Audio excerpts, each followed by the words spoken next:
চট্টগ্রামের জঙ্গল সলিমপুর ও আলীনগর এলাকায় সন্ত্রাস দমনে কঠোর অবস্থানের ঘোষণা দিয়েছেন স্বরাষ্ট্রমন্ত্রী সালাউদ্দিন আহমদ। তিনি বলেছেন, রাষ্ট্রীয় বাহিনীর ওপর হামলা চালিয়ে রাষ্ট্রকে চ্যালেঞ্জ করার মতো দুঃসাহস দেখানো সন্ত্রাসীদের আশ্রয়স্থল চিহ্নিত করে কঠোর ব্যবস্থা নেওয়া হবে। আজ দুপুরে চট্টগ্রাম সার্কিট হাউসের সম্মেলন কক্ষে মতবিনিময় সভা শেষে তিনি এসব কথা বলেন। স্বরাষ্ট্রমন্ত্রী জানান, জনগণের নিরাপত্তা নিশ্চিত করা এবং এলাকায় শান্তি ও আইন শৃঙ্খলা পরিস্থিতি স্বাভাবিক করাই সরকারের প্রধান লক্ষ্য।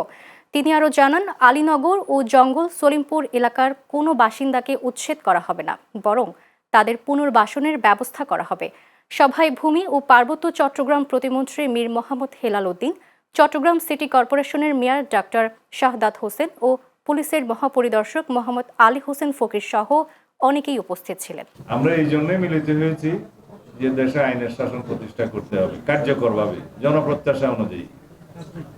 সুতরাং এখানে সন্ত্রাসীদের অভয়ারণ্য যেখানেই থাকুক নির্মূল করতে হবে। রাষ্ট্রকে চ্যালেঞ্জ করার মতো যে দুঃসাহস সন্ত্রাসীরা দেখিয়েছে সেটাকে আমরা যথাযথভাবে অ্যাড্রেস করব।